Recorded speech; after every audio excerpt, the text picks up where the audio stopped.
The Big Race by Ruskin Bond.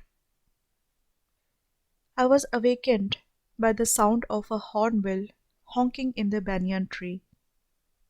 I lay in bed, looking through the open window as the early morning sunshine crept up the wall. I knew it was a holiday and that there was something important to be done that day, but for some time I couldn't quite remember what it was. Then, as the room got brighter and the hornbill stopped his noise, I remembered. It was the day of the big race. I leapt out of bed, pulled open a dressing table drawer, and brought out a cardboard box punctured with little holes. I opened the lid to see if Maharani was all right. Maharani, my bamboo beetle, was asleep on the core of an apple. I had given her a week's rigorous training for the monsoon beetle race, and she was enjoying a well earned rest before the big event. I did not disturb her. Closing the box, I crept out of the house by the back door. I did not want my parents to see me sneaking off to the municipal park at that early hour. When I reached the gardens, the early morning sun was just beginning to make emeralds of the dewdrops, and the grass was cool and springy to my bare feet. A group of boys had gathered in a corner of the gardens, and among them were Kamal and Anil. Anil's black rhino beetle was the favorite. It was a big beetle with an aggressive forehead rather like its owner's. It was called Black Prince. Kamal's beetle was quite ordinary in size, but it possessed a long pair of whiskers. I suspected it belonged to the cockroach rather than the beetle family, and was called Mucha, which is Hindi for moustache. There were one or two other entries, but none of them looked promising, and interest centered on Black Prince, Mucha, and my own Maharani, who was still asleep on her apple core. A few bets were being made, in coins or marbles, and a prize for the winner was on display.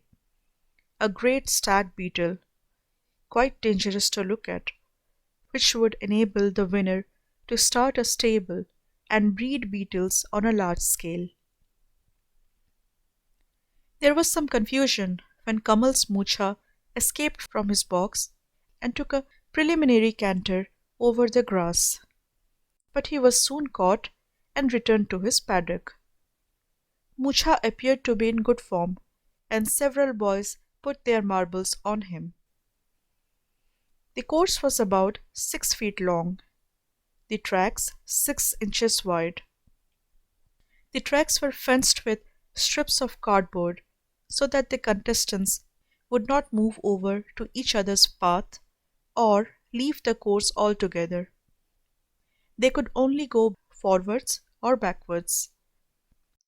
They were held at the starting point by another piece of cardboard, which would be placed behind them as soon as the race began.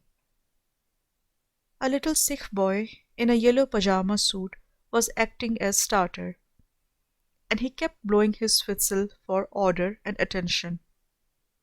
Eventually, when he gained enough attention in which to announce the rules of the race, the contesting beetles were not allowed to be touched during the race, or blown at from behind, or bribed forward with bits of food.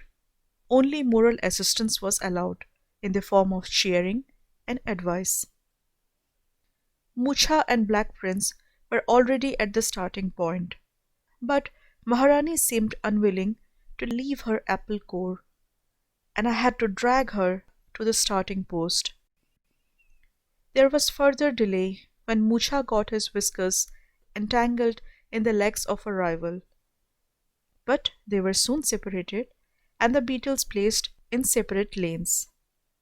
The race was about to start. Kamal sat on his haunches, very quiet and serious, looking from Mucha to the finishing line and back again. I was biting my nails.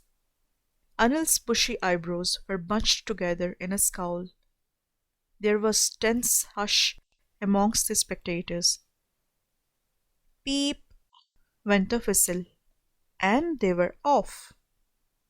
Or rather, Musha and Black Prince were off, because Maharani was still at the starting post, wondering what had happened to her apple core. Everyone was cheering madly. Anil was jumping about, and Kamal was shouting himself hoarse. Mucha was going at a spanking rate. Black Prince really wasn't taking much interest in the proceedings. But at least he was moving, and everything could happen in a race of this nature. I was in a furious temper. All the coaching I had given Maharani appeared to be of no use. She was still looking confused and a little resentful at having been deprived of her apple. Then Mucha suddenly stopped, about 2 feet from the finishing line. He seemed to be having trouble with his whiskers, and kept twitching them this way and that. Black Prince was catching up inch by inch, and both Anil and Kamal were hopping about with excitement. Nobody was paying any attention to Maharani, who was looking suspiciously at the other beetles in the rear. No doubt she suspected them of having something to do with the disappearance of her apple. I begged her to make an effort. It was with difficulty that I prevented myself from giving her a push, but that would have meant disqualification. As Black Prince drew level with Mucha, he stopped and appeared to be enquiring about his rival's whiskers. Anil and Kamal now became even more frantic in their efforts to encourage their races, and the cheering on all the sides was deafening. Maharani, enraged at being deprived of her apple core, now decided to make a bid for liberty and rushed forward in great style. I gave a cry of joy, but the others did not notice this new challenge until Maharani had drawn level with her rivals. There was a gasp of surprise from the spectators, and Maharani dashed across the finishing line in record time. Everyone cheered the gallant outsider. Anil and Kamal very sportingly shook my hand and congratulated me on my methods. Coins and marbles passed from hand to hand. The little sick boy blew his whistle for silence and presented me with the first prize. I examined the new beetle with respect and gently stroked its hard, smooth back. Then, in case Maharani should feel jealous, I put away the prize beetle and returned Maharani to her apple core. I was determined that I would not indulge in any favoritism. End of today's story.